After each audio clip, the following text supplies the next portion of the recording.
ఇద్దరు ముఖ్యంగా ఈ కార్యక్రమానికి అన్ని విధాల మొట్టమొదటి నుండి దామన్నకు చేదోడు వాదోడుగా వెనుకుండి ఈ కార్యక్రమాన్ని ఉపకులాల జాబితాను ప్రిపేర్ చేసి స్టాటిస్టిక్స్ని ప్రిపేర్ చేసి అన్ని సంఘాలను ఈ టోల్ ప్లాజాలో రూమ్ తీసుకొని అందరిని పిలిపించి షమీమ్ అఖ్తర్కు మెమోరండాలు జారీ చేసినటువంటి వ్యక్తి మీ అందరికి సుపరిచితుడు. మన ప్రొఫెసర్ మల్లేష్ అన్నను మాట్లాడవలసిందిగా కోరుతా ఉన్నాను. తమ్ముడు రాత్రి పగళ్ళు కాకుండా ఎప్పుడైతే వర్గీకరణ సాధించినారో ప్రకటన చేసినారో ఆ రోజు నుండి వచ్చే వరకు ఈ రోజు వరకు ఈ మీటింగ్ ఏర్పాటు చేయడంలో కూడా ప్రొఫెసర్ మల్లన్న చాలా కీలక పాత్ర ఉన్నది. తమ్ముడు మరి చాలా విషయాలను దామన్న కూడా చెప్పాల్సింది ఉన్నది. కరపత్రం రిలీజ్ కానీ మన కార్యక్రమము పెద్ద ఎత్తున భారీ బహిరంగ సభ ఏర్పాటు కోసం మిమ్మల్ని అందరినీ ఇక్కడ పిలవడం జరిగింది. దామన్న ఆ విషయాలను చెప్తారు. కాబట్టి ఒకటి రెండు ముఖ్యమైన విషయాలను మా ఎమ్మెల్యేలు, తర్వాత మాజీ మంత్రివర్యులు చంద్రశేఖర్ గారు, మోత్కుపల్లి నరసింహులు గారు, అదేవిధంగా కృప దయాకర్ అన్న గారు నలుగురు ముగ్గురు మాట్లాడతారు. 2 నిమిషాలు మేము మాట్లాడతాం. మేము ముఖ్యంగా దామన్నకి ఇస్తాం. ఈ సమయంలో మా ప్రొఫెసర్ మల్లేష్ని సగౌరవంగా వేదికపై ఆహ్వానించి కరతాళ ధ్వనులతో తమ్ముడిని మీరందరూ కూడా అభినందించాలని కోరుతా ఉన్నా. అందరికీ నమస్కారాలు. వేదిక మీద ఉన్నటువంటి మన పెద్దలు, మన మాదిగ జాతి దిక్కు గౌరవనీయులు దామోదర రాజనరసింహ గారు, అలానే వేదిక మీద ఉన్నటువంటి పెద్దలు మాజీ మంత్రివర్యులు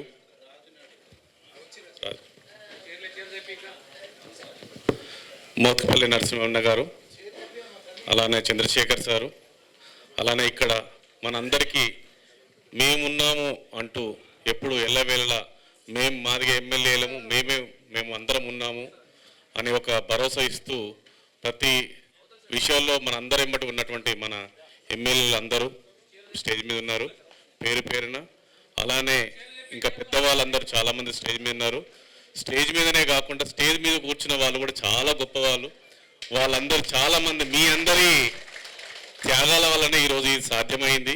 కొందరు స్టేజ్ మీద కూర్చోబెట్టలేకపోవచ్చు, కానీ మీకు కూడా చాలామంది కేసు తీసుకొని చాలామంది జైల్లో పోయి వేళ్ళ మీద ఉన్న వాళ్ళు చాలామంది ఇక్కడ నాకు తెలుసు.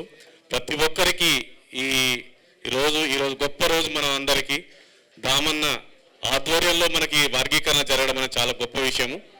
నేను ఎక్కువ మాట్లాడలేను, పని చెప్తే చేస్తాను, మాటలు నాకు రావు. అయినప్పుడు కూడా 2-3 విషయాలు చెప్తాను.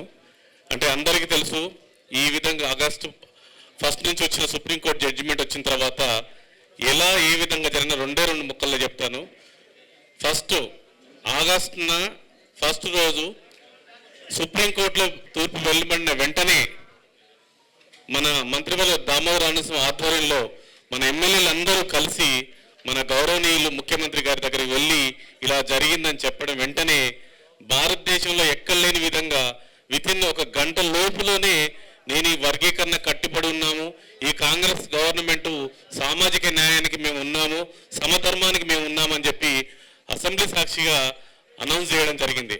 అదే మాట నిలబెట్టుకుని కాంగ్రెస్ గవర్నమెంట్ దామోదరన్న అండ్ ఎమ్మెల్యేల సపోర్ట్తోని ఒక 30 రోజుల్లోనే మన మంత్రుల సబ్ కమిటీ, మళ్ళీ వెంటనే 30 రోజుల్లో ఏకసభ్య కమిషను, తర్వాత వెంటనే ఒక 82 రోజుల్లోనే మన ఏకసభ్య కమిషన్ రిపోర్ట్ ఇవ్వడం జరిగింది.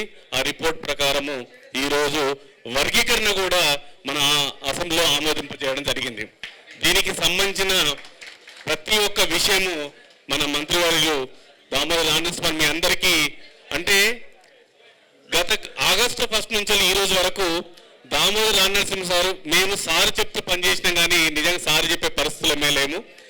అని ఈ రోజు రాత్రి 2:30 పడుకు ఇలానే ఎన్నో రోజులు ఆయన రాత్రింబాలు కష్టపడుతూ ఈ యొక్క జాతులకు ఏ విధంగా న్యాయం జరిగే విధంగా చేయడానికి ప్రతి క్షణం కష్టపడ్డారు. ఆ విధంగా అదే ఎమ్మెల్యేలందరూ కూడా Satyanarayana Veeresan sir, Lakshmikant sir, Samuel sir, అందరు ప్రతి ఒక్క ఎమ్మెల్యేలు కూడా వాళ్ళ యొక్క వంతు వాళ్ళు వాళ్ళ యొక్క సపోర్ట్ చేస్తూ ఈ రోజు ఇంత చేయడం జరిగింది. ఒక విషయం మిత్రుల మీ అందరూ కూడా చెప్తున్నాను, ఇది ఎన్నో సంవత్సరాల కళ. గత 50-60 సంవత్సరాల నుంచి కొట్లాడుతున్న కళ. చాలా మంది తెలియకపోవచ్చు, కానీ హిస్టరీ చూస్తే మాత్రం ఎన్నో సంవత్సరాల నుంచి రిజర్వేషన్ గురించి తట్టు మాదిరి కొట్లాడుతున్నాం. ఈ రోజు మనకు ముగింపుకు వచ్చింది. ఇప్పుడు మనం దీన్ని మనం చేసుకోలేకపోతే మాత్రం మళ్ళా మనం 100 సంవత్సరాలు కొట్లాడొస్తుంది. మనందరం మీరు వాస్తవాలు తెలుసుకొని, వాస్తవాలు అంటే ఏదైతే గవర్నమెంట్ చేసిన డేటా ప్రకారం మీరందరూ ఉట్టినే మాట్లాడకుండా లెక్కలతో మాట్లాడితే మనం న్యాయంగా ఉంటాము. ఎందుకంటే ఇప్పుడు రాబోయే జాబులు కానీ, రాబోయే అడ్మిషన్లు కానీ ఇప్పుడు ఈ నెక్స్ట్ మంత్ నుంచి స్టార్ట్ అవుతుంది. ఇది ఇంత తొందరగా మనకు చట్టం తెచ్చుకుంటే అంత మన జాతికి ఉపయోగపడుతుంది. మనం ఇన్ని రోజులు ఎంత చేయడం కాదు, ఈ రోజు ఎంత ఏ విధంగా ఇంప్లిమెంట్ చేసుకుంటే మనకు చాలా ముఖ్యము. అందుకోసమే మీరందరూ ఇక్కడికి వచ్చిన ప్రతి ఒక్కరూ మన మాదిగ జాతి, మన భవిష్యత్తు, మీరందరికీ మీరు ఉద్యోగాలు వస్తాయో తెలియదు, అడ్మిషన్లు వస్తాయో తెలియదు, కానీ మీ పిల్లలు, మీ నెక్స్ట్ జనరేషన్ వచ్చే వాళ్ళకి అది ఉపయోగపడుతుంది. కాబట్టి దీన్ని మీరందరూ అర్థం చేసుకొని, ఇంకోటి మేము కూడా చెప్పేది ఏంటంటే మేమేదో చేసుకోవాలని కాదు అని, అంటే మేమేదో చేస్తున్నామని కాదు, మీరు వాస్తవాలు తెలుసుకొని, ఏదైతే షమీమ్ అఖ్తర్ గారు ఇచ్చిన రిపోర్టు వాస్తవాలు తెలుసుకొని మాట్లాడాల్సిందిగా కోరుతున్నాను. అదే కాకుండా ఈ అంత ప్రాసెస్కి ఒకటే గుర్తుపెట్టుకోండి, ఒకవేళ దామోదర్ నరసింహ సార్ ఈ ప్లేస్లో లేకుంటే మనకు వర్గీకరణ అయ్యేదా లేదా ఒక్కసారి మీ గుండె మీద చేసుకొని మాట్లాడండి. ఆ సార్ ఉన్నాడు కాబట్టి ఈ అన్ని ప్రాసెస్ కూడా వెంటనే జరిగింది. ఆ తర్వాత కూడా ఈ అసెంబ్లీలో చేయడం జరిగింది.